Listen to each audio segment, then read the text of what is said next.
All right, ladies and gentlemen, good morning and good afternoon. This lesson is part 5 of our video series on personal finance and budgets. And quickly rehashing the other units, the other chapters thus far, because we're about halfway through, so it's a good idea to relook at some of the key concepts.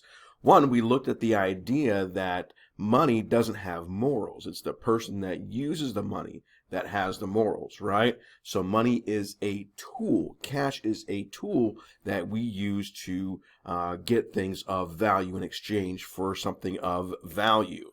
We also looked at why savings is key and how someone who puts aside money for investing earlier might have more and better and higher results in the future.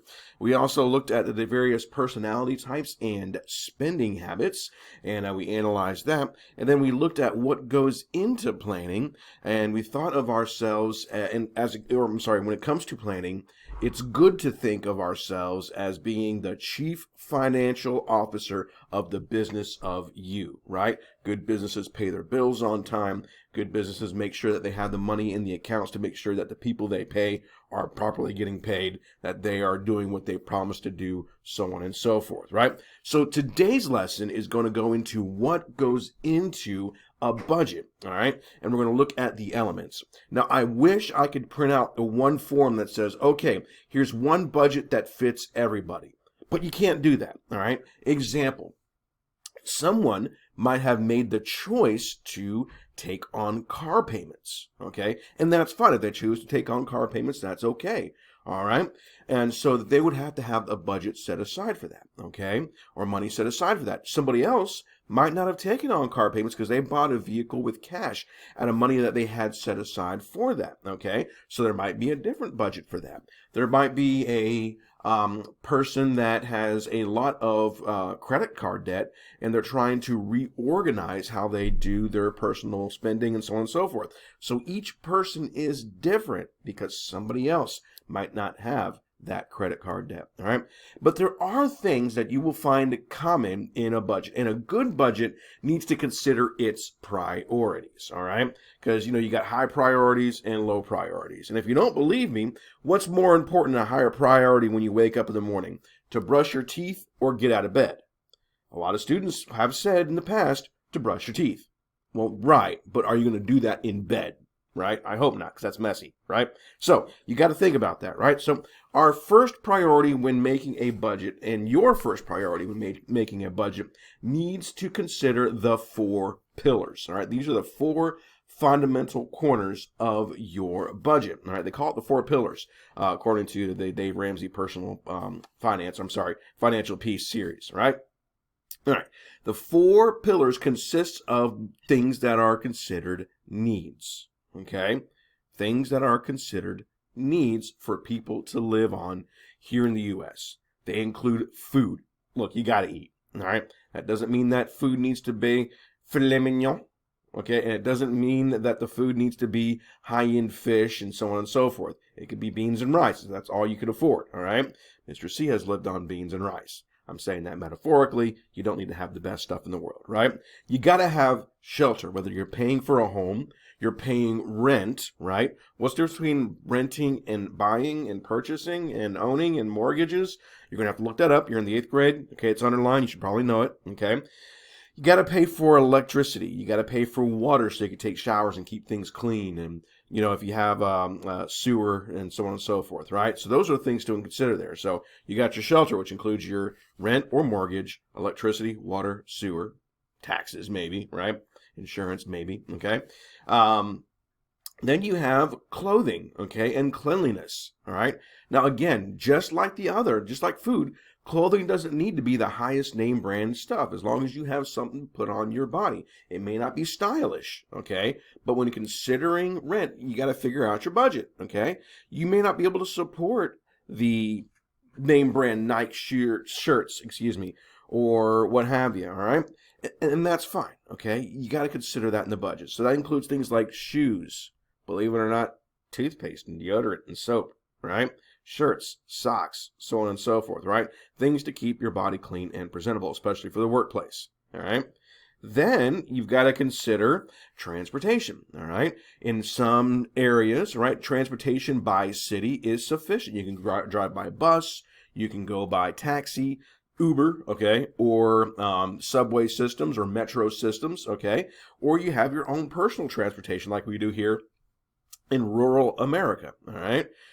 So you got to think of things like maybe if you're putting aside for savings to buy a vehicle, okay? Fuel so that you can get from point A to B back to point A again, all right? Insurance is important. You got to have insurance in the state of Florida. What about regular maintenance, all right? You got to put aside a budget for that so that when something comes up, you can have it replaced, okay? And then some unexpected repairs as well. So you got to start saving aside for that and have a little bit of savings set aside. I'll give you an example. Mr. C purchased a vehicle about 2 years, is it 2 years, 3 years ago? Well, whenever the last hurricane came through our areas, right after Irma, okay, Hurricane Irma. And the vehicle had a decent set of tires on there, but I saw, hey, I'm going to be replacing these here shortly, and they're not cheap. So I made sure that I had enough money set aside so that when it came time, all I had to do was pay for it in cash, all right? Because I knew that was coming around the corner, okay? I did have an unexpected repair where the air conditioner kept on failing on me, right? And I chose to do the work myself to get that fixed as opposed to paying someone else to fix it for me, right?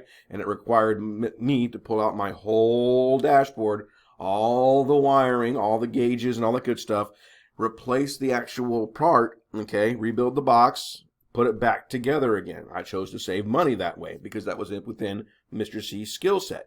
Not everybody's a mechanic. You got to make those choices, all right?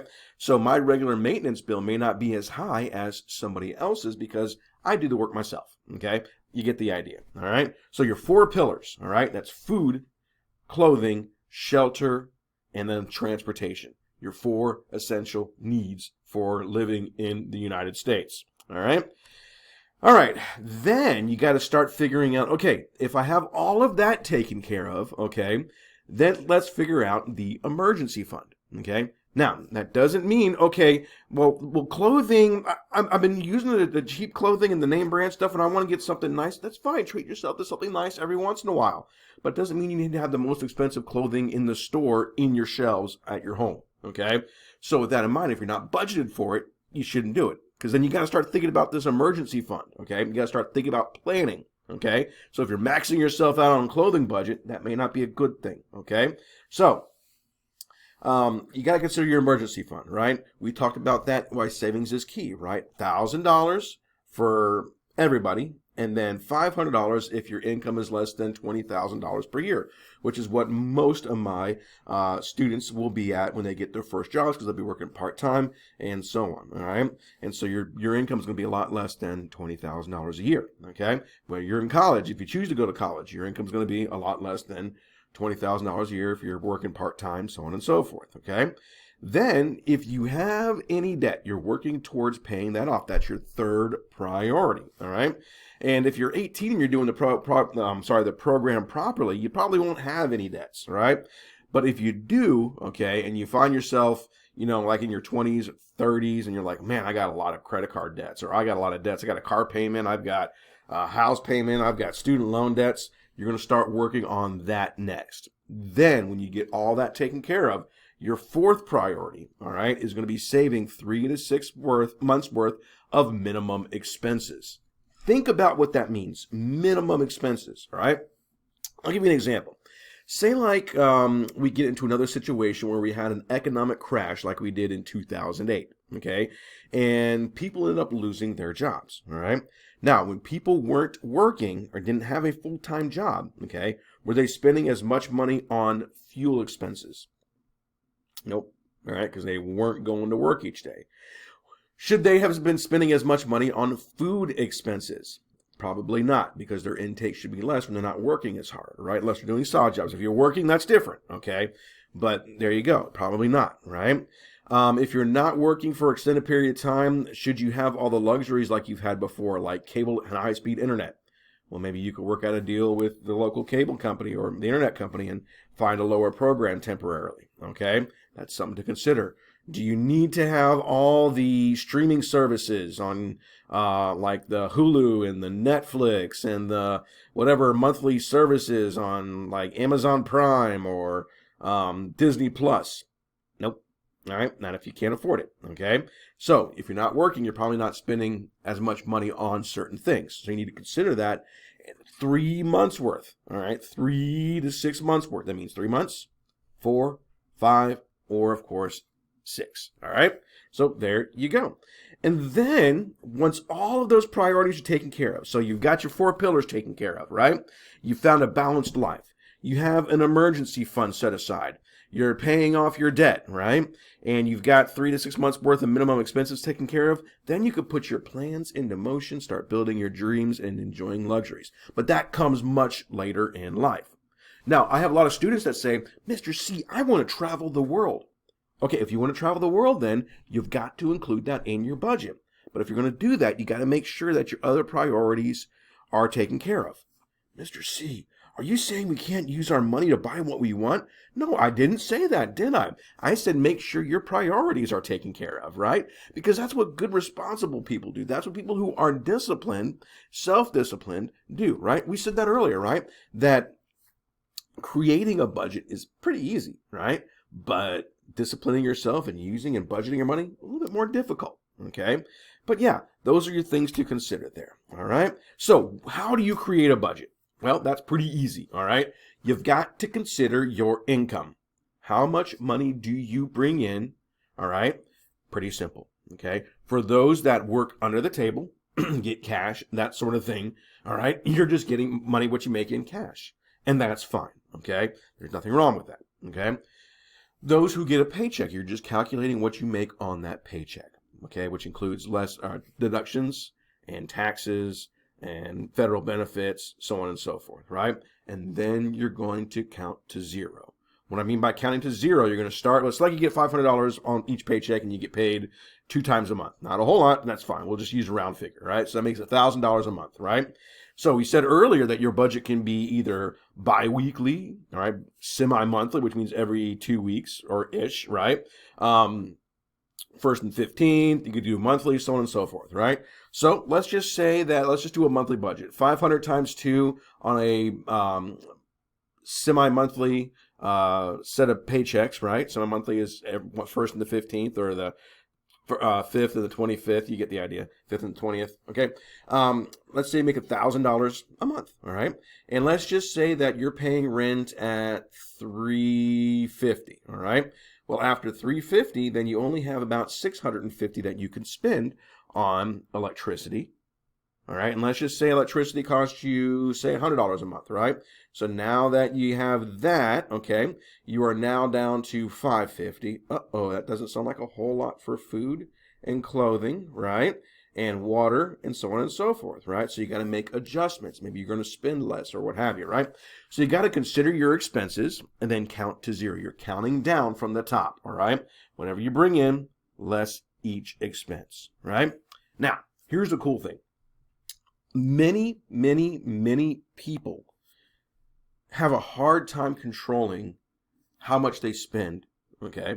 Where they spend it, and they can't figure out, okay, I just had all this paycheck come in, where did it all go?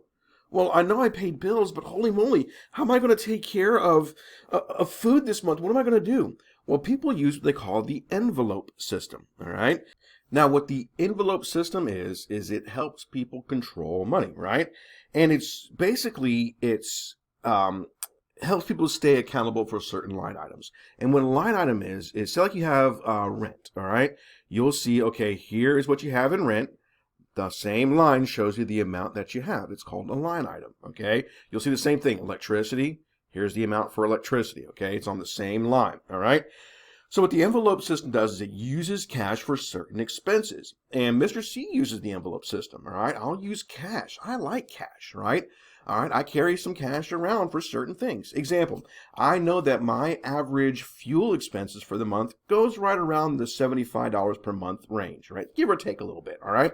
So I have $75, not month, per paycheck. So I get paid every 1st and 15th, okay? Last day of the month, middle of the month, okay? And on the 1st, I pull out $75, right? And put it into my cash envelope. And on the 15th, I put 75 into my cash envelope, right? So that means my expenses are about 150 for fuel that month, right? And I know that, hey, if there's no more cash, all right, I need to not be driving around as much, all right? Pretty simple. I do the same thing for food items, okay? And my food items include, okay, buying things from the grocery store and going out to eat, all right? Sometimes I like going out to eat with friends, okay? And so I make sure that I have that set aside in my budget, and that's on a line item. But I also, because I know that I can't afford to eat out every day, and that's kind of unhealthy as well, all right, I use that same food expense to pay for groceries so that when I get home, I can make something quick and easy, all right?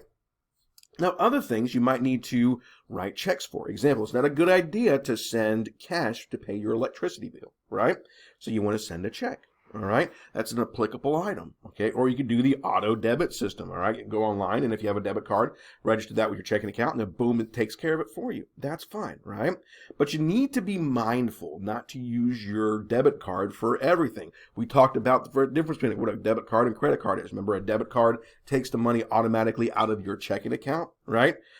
And you want to avoid using that debit card as a primary way of paying for things. And I'll give you an example why, okay? Let's see here. McDonald's, all right? Mr. C always chops on McDonald's, all right? Not the best tasting food, but they're really, really good at knowing their business and people's buying habits and so on and so forth, all right? Well, here's what happened, okay? It used to be that McDonald's would not accept debit cards or credit card use, okay? You had to pay cash, all right? At all McDonald's restaurants, right? Well, unless you're the mom and pop or the franchise owner, right? Franchise means somebody purchased a McDonald's location that they could use or a brand or what have you, and they're temporarily using it because they're licensed to. That's a conversation for another day, right? But yeah, basically, you had to pay cash. And as soon as they started in the corporate stores allowing debit card and credit card use, okay, their money and their income increased by about $2.50 per transaction. Why? Because people weren't taking money out of their wallets, right, and handing it over. They weren't looking at their wallets going, okay, I got $5 there. I got $7 I could spend, so let me limit my expenses to about $5 today, so I got a few extra bucks left in my wallet. You get the idea, right?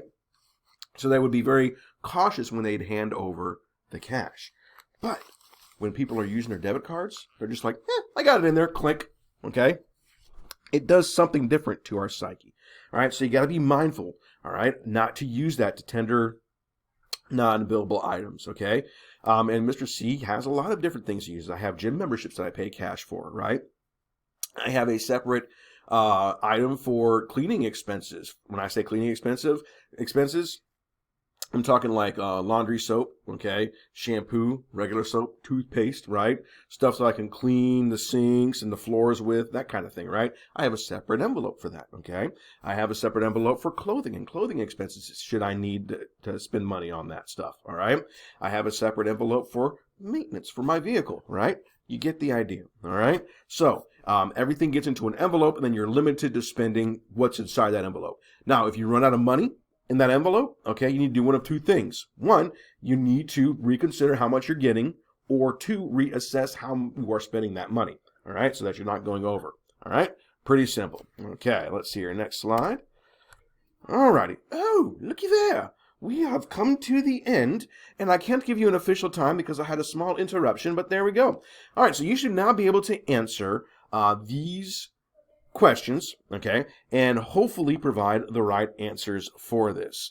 And let's see here. Our next unit, well, we'll cover that in the next video. All right, y'all. We'll see you around, and thank you for watching.